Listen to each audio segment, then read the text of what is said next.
नमस्ते, मैं रंजीत झा और आप देख रहे हैं ट्रस्ट न्यूज।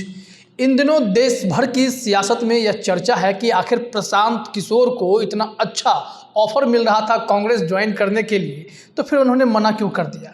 कई वजहें चर्चा में हैं, खूब सारी चर्चाएं हो रही हैं, लोग डिसाइड करने में लगे हैं कि आखिर मुख्य कारण क्या रहा होगा कि प्रशांत किशोर आखिरी मौके पर यह फैसला लेते हैं कि वो कांग्रेस में नहीं जाएंगे, कांग्रेस ज्वाइन नहीं करेंगे।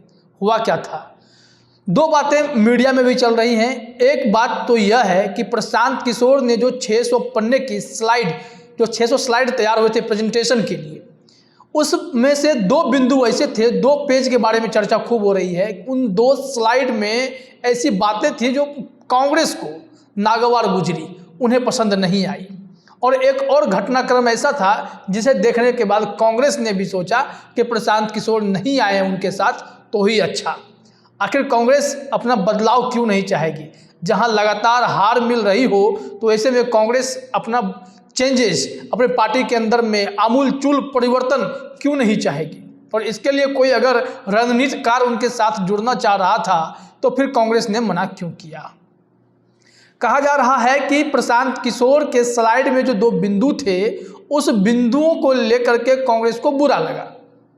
और लेकिन एक सवाल यहाँ यह उठता है कि एक चर्चा लोग छोड़ रहे हैं कि इसी कड़ी में बिहार में नेता प्रतिपक्ष तेजस्वी यादव ने भी एक बयान दिया था कि कांग्रेस को क्या करना चाहिए और प्रशांत किशोर जो कर रहे हैं उसमें कितनी समानता है।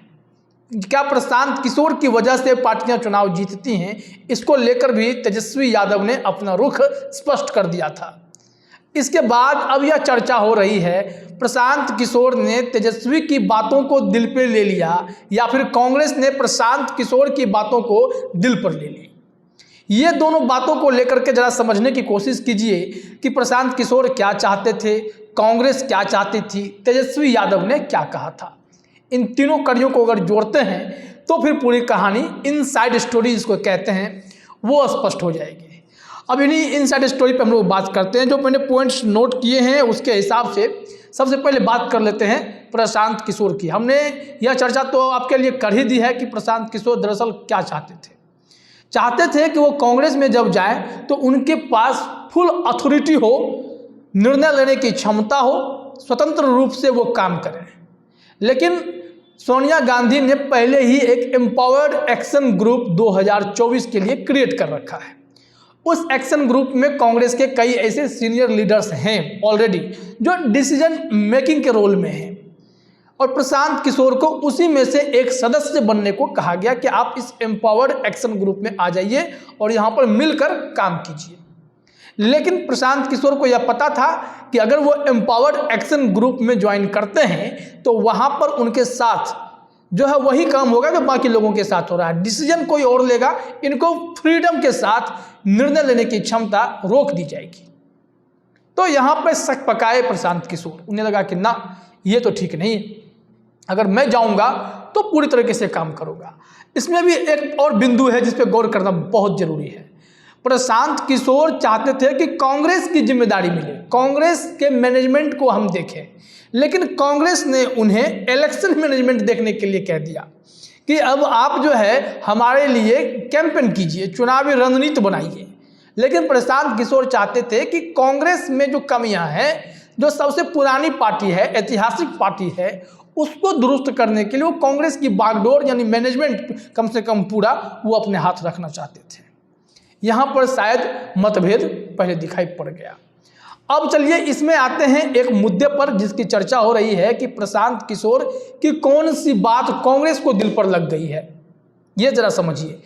दरअसल प्रशांत किशोर ने जो 600 स्लाइड प्रेजेंटेशन के लिए तैयार किए थे, मतलब अगर अपनी भाषा में कहे तो 600 पन्ना, उस पन्ने में से दो बिंदु ऐसे थे जो इनको टेंशन दे रहे थे कांग्रेस को।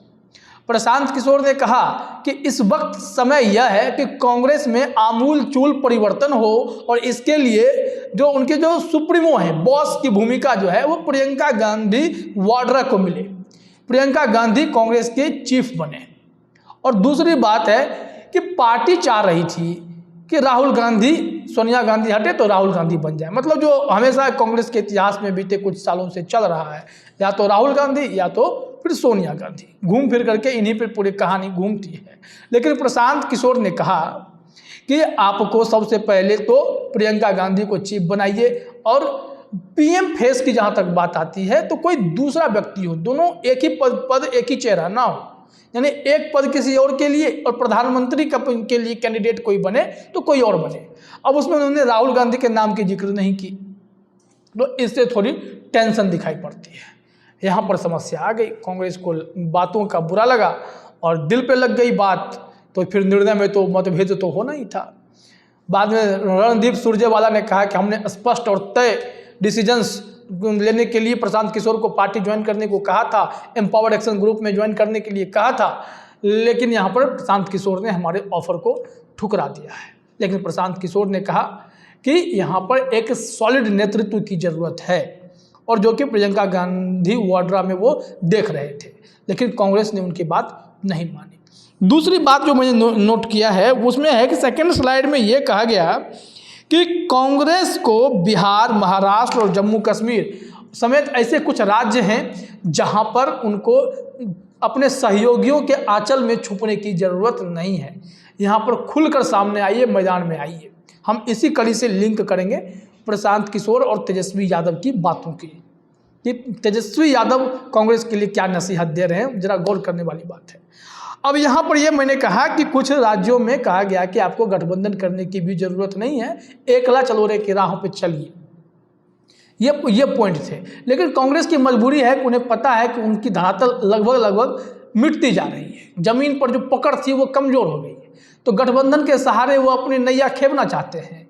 और बिहार में राष्ट्रीय जनता दल के नाते कांग्रेस के लिए कुछ भी हो पाए ये बड़ा मुश्किल ही सा लगता है। तो ऐसे परिस्थिति में कांग्रेस प्रशांत किशोर की बात मानने को तैयार नहीं। अब चलिए इसी की हम लोग जोड़ देते हैं तेजस्वी यादव से। तेजस्वी यादव ने क्या कहा? तेजस्वी यादव की बात हो सकता है प्रशांत किशोर को दिल पर लग गई हो और कांग्रेस के कान खड़े हो गए हों। कांग्रेस के लिए सुझाव आए थे तेजस्वी यादव के कि आप जो है सिर्फ वैसे 200 सीटों का चुनाव करें जहां पर आपको बीजेपी से सीधा मुकाबला है, आप उनसे लड़ाई लड़ें। बाकी के जो सीट बचते हैं 343 अगर मान लें, तो वहां पर आप रीजनल पार्टीज को मौका दें, रीजनल पार्टीज के हवाले छोड़ दें, आप उनमें हस्तक्षेप ना करें, फिर आप गठबंधन कर लें और फिर सरकार बनाएं और फिर आपका चेहरा आगे आएगा।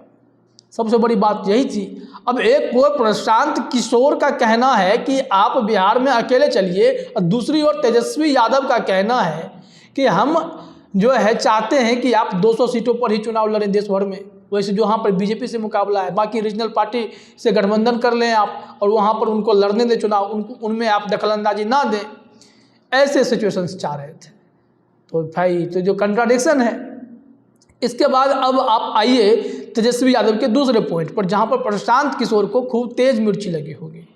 इसमें कहा गया कि अगर चुनाव एजेंसियाँ जिता सकती थी तो फिर अमीरों का शासन ही देश में होता, गरीब की कोई ज़रूरत ही नहीं पड़ती। पैसे खर्च कीजिए, जिनके पास जितना पैसा है वो चुनाव लड़ लेंगे, जीत जाएंगे। प्रशांत किशोर को 100 करोड़ 200 करोड़ मतलब देने का अंदाजा जो है कहने का एक भाव था, भाव यही था कि प्रशांत किशोर खूब पैसा लेंगे, चुनाव के लिए रणनीति बनाएंगे और रणनीति में क्या होगा कि अमीर लोग जिनके पास पैसा अधिक है वो जीत जाएंगे। लेकिन ऐसा नहीं है, इस देश में लोकतंत्र है, लोकतंत्र में ऐसा नहीं होता है। उन्होंने कहा कि तेजस्वी यादव की मैं बात कर रहा हूँ, उन्होंने यह स्पष्ट किया कि अगर आप ये बात कहते हैं तो एजेंसियों वाली बात को मैं खारिज करता हूँ। अगर ऐसा ही था तो आज से 30 साल 40 साल पहले जब नीतीश कुमार, लालू प्रसाद यादव, शिबू सोरेन या फिर रामविलास पासवान, ऐसे पुराने नेता जो नीतीश कुमार की बात कर रहे हैं, सब कोई जब चुनाव लड़ते थे या मैदान में जाते थे, जनता के प्रतिनिधि बने, तब कौन सा चुनावी एजेंसियाँ हुआ करती थी?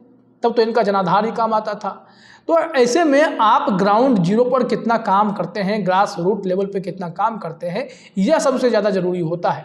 तो तेजस्वी यादव ने स्पष्ट कर दिया कि यहाँ पर आप कहेंगे कि एजेंसियों की वजह से चुनाव जीत रहे हैं, तो नहीं, एजेंसियाँ सिर्फ आपको इस काम में मदद करती हैं कि आपके डेटाज को इकट्ठा करके आपको दे देंगी कि ये डेटा है, इस पर आप थोड़ा सा काम कर सकते हैं। लेकिन काम नेता को ही करना पड़ेगा, ग्राउंड पर उन्हें ही जाना पड़ेगा। अगर जब वो जाएंगे तभी चीज़ों में आपको चेंजेस दिखाई पड़ेगी। तो प्रशांत किशोर को तेजस्वी यादव की यह सलाह पसंद नहीं आई होगी। प्रशांत किशोर की सलाह कांग्रेस को पसंद नहीं आई। कांग्रेस को बिहार में गठबंधन चाहिए, तो तेजस्वी की बात भी सुनी गई होगी। उसमें लगा होगा कि नहीं, वाकई में सही कह रहे हैं, प्रशांत किशोर की वजह से कोई चुनाव थोड़े ना जीतता है। चुनाव तो भाई अपने नेता अपने दम पर जीतते हैं। तो पार्टी अपने अंदर से मजबूती क्यों ना करे कि ज़मीन पर उसकी पकड़ हो, या नहीं कि डेटा और फैक्ट्स के आधार पर एनालिसिस करके पार्टी को जिताने की कोशिश की जाए। इन तमाम बिंदुओं को अगर समझ रहे होंगे तो साफ कई बातें समझ में आ गई होगी साफ साफ तौर पर कि इनसाइड स्टोरी क्या है। प्रशांत किशोर कांग्रेस का ऑफर इसलिए ठुकराया कि कांग्रेस भी शायद दिल से नहीं चाहती थी कि उन्होंने जो देश भर में फीडबैक लिए होंगे उसमें कांग्रेस में जो सारी बातें सामने आई होंगी, तो चुनावी रणनीतिकार प्रशांत किशोर के सजेशन से मेल नहीं खा रहे होंगे। हर किसी के अलग अलग राय आ रहे थे, जिससे तेजस्वी यादव के आ गए। तो इन चीज़ों को जोड़ने के बाद यही लगता है कि तेजस्वी यादव की बात प्रशांत किशोर के दिल पर लगी, प्रशांत किशोर की बात कांग्रेस के दिल पर लगी। कांग्रेस ने अगर देश भर में राय बनाई होगी तमाम सहयोगियों से, तो वहाँ पर एक बातें जो सामने आई हैं कि वहाँ से भी यह फीडबैक मिल रहा होगा कि प्रशांत किशोर के नहीं रहने से कुछ ज़्यादा प्रभाव नहीं पड़ेगा। आपको अपनी पार्टी के अंदर मजबूती के लिए अलग से कदम उठाने चाहिए। और प्रशांत किशोर को लगता है कि अगर वो कांग्रेस में जाते तो चीज़ों को दुरुस्त कर सकते थे। और दुरुस्त कैसे करते? अगर उन्हें डिसीजन मेकिंग में रखा जाता, स्वतंत्र निर्णय लेने की छूट दी जाती। तो ये सारी चीज़ें हो नहीं पाई। और कांग्रेस, कहा जाता है कि कांग्रेस को एक बात और बुरी लगी प्रशांत किशोर की कि वो कांग्रेस में मिलने की बात कर रहे थे, उधर जाकर के तेलंगाना के चीफ मिनिस्टर से मिल आए। टीआरएस के साथ जो है आईपैक का एक तालमेल कोलैबोरेशन हो गया है कि वहाँ पर उनकी पार्टी को मजबूत करेंगे। आखिर प्रोफेशनल हैं, अपनी पॉलिटिक्स में जा रहे हैं, तो कोई एक चीज़ ही चुनना पड़ेगा। तो ये पूरा खेल है। इनसाइड स्टोरी यही है, प्रशांत किशोर के कांग्रेस ज्वाइन नहीं करने की। फिलहाल इस चर्चा में इतना ही। आपका बहुत बहुत धन्यवाद।